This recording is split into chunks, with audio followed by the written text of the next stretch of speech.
Hello everybody and welcome. In this video I'm going to show you how to upload an album from iPhone to Google Photos.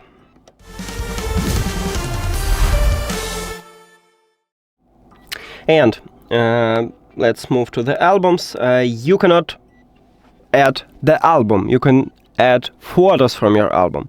Because as you can see right here, I select all these photos, share, but I have no options to add them to Google Photos. But you can open Google Photos, then click at the profile icon at the right top and enable backup. Click turn on backup, select original quality or storage saver. If you want to save some space, click storage saver and confirm.